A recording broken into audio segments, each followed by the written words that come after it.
It's been quite a while since I've released a video, so here we go. This is kind of what I did all winter long when I couldn't get out into the freezing cold garage. I was tying flies up in my office. So I'm going to kind of show a simple woolly bugger. That I tied a lot of these practicing, trying to get into this and learn it. Starting off with a pretty big hook. And I'm going to put a bead on this one so that it has a little bit of sinking action to it. I just got these at a craft store. Real simple. The ones that are meant for fly tying are a lot better. They actually have a wider hole on one side that tapers off, and they fit around the bend of the hook well. But these ones at least fit. Most of them, you're going to find the craft store ones won't fit on a lot of your hooks. They won't make it around that bend with an even hole.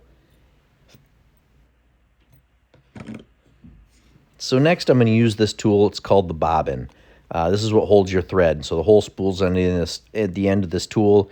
Thread goes through the little hole and lets you just kind of peel this line off real quick and wrap it around the hook.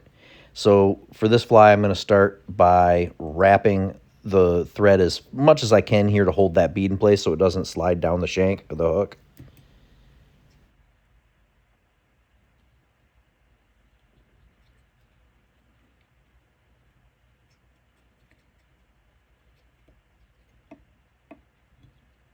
Then I'm just going to wrap it all the way down the shank. Try and get it as even as possible. What helps with this is holding that tag end up in the air at an angle like that. That way, as you're wrapping, it's hitting that and kind of sliding down right into place. You see, I miss a little bit, but it's not going to really matter too much. You can go back and hit that if you want, but we're going to cover this in other materials, so it doesn't need to be perfect. It just needs to be a nice base for the other materials to stick to and not slide around. And I'm just going to slice the tag end off. I kind of do a couple more wraps to cover up that. I do go back and cover up some of my spots I missed.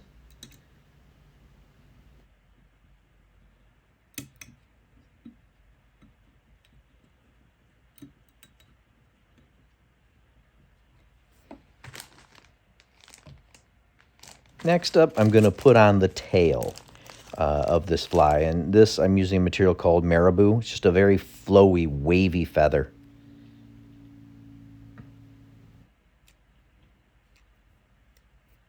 And I just kind of tear off some of the extra, try and get this flat so that there's not, very many bumps underneath the thread here when I attach this.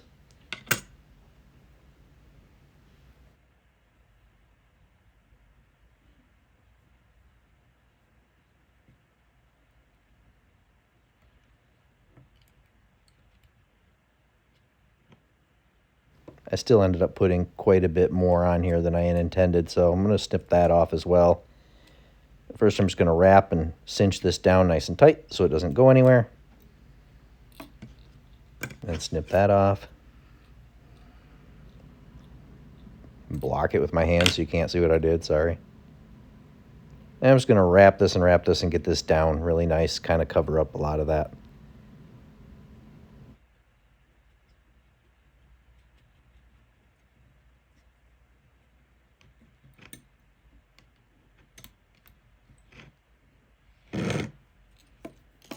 Next up, I'm going to put this material on.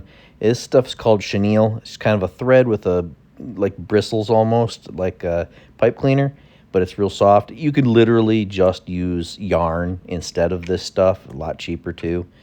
This is not a dry fly. This is one that is going to sink, that we don't care if it gets waterlogged, so really yarn is good here. Leave that hanging there because we're going to use that in a second. Kind of staging things so that I can wrap it a certain way. Now this next one is what's known as hackle.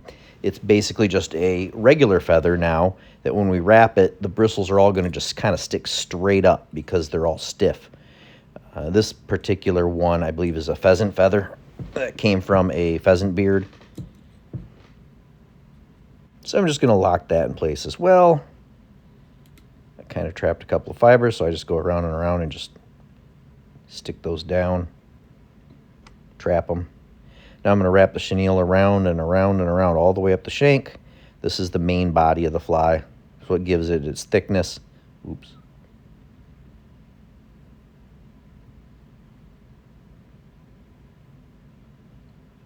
Take that all the way up to the head. You notice I wrapped my thread all the way up there. Again, I'm staging things. I got my thread up there anticipating what I was going to be doing next. Part of fly tying is just kind of anticipating how you're going to do it. So now I'm going to trap that, wrap that a couple of times to keep it in place, and then I'm going to snip off that extra. And just wrap it a couple more times to lock that in place. Now I'm going to wrap the hackle around. So you see, as I wrap this around, those fibers are going to stick straight up, make this thing really fuzzy looking. Just going to go an even pattern all the way up until I come to the head, wrap it around there a bunch of times, and then I'm going to lock that down as well with thread and snip off the extra.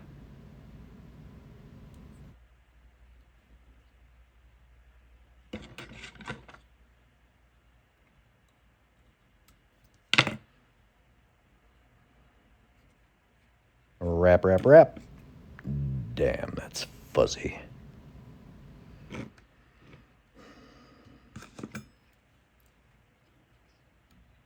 Now this tool is called the whip finish tool, and this thing took a little while getting used to. It's kind of interesting how it works. There's a whole little trick to it that I could show if anyone is actually interested. I don't know how many people are interested in the fly tying stuff. I usually do hard baits. So this is quite a tangent from what I normally do. I also recently got into pouring soft plastics, so I'm going to do a video on that too, because my God, is that fun. That is so fun. I'm like addicted to making. I've got a giant box full of stick baits and creature baits and man, tons. It's fun. So what I did here is I just put a little bit of super glue on the tip. In the fly tying world, they call it head cement. I just use super glue because the head cement is way more expensive and it's the same dang stuff, so you know, why not? Then I'm going to snip the tail to about the same length as the body of the fly, and you get that classic woolly bugger look. The thing's very woolly. And there we go. So I'm going to stick this in my fly box. It's a lot of different flies I've been tying over the winter, so this box is pretty full. This is a little guy that I'm kind of proud of. He's a cute little guy. Glued some eyes on him like my hard baits. This is what's known as an articulated fly, meaning there's two hooks in there. I've got two hooks that are tied together, so he kind of flaps a little bit. Haven't fished with him yet. Can't wait to try it. But yeah, that's what I've been doing this winter. Hopefully get to do some more hard baits here quick now that it's summer.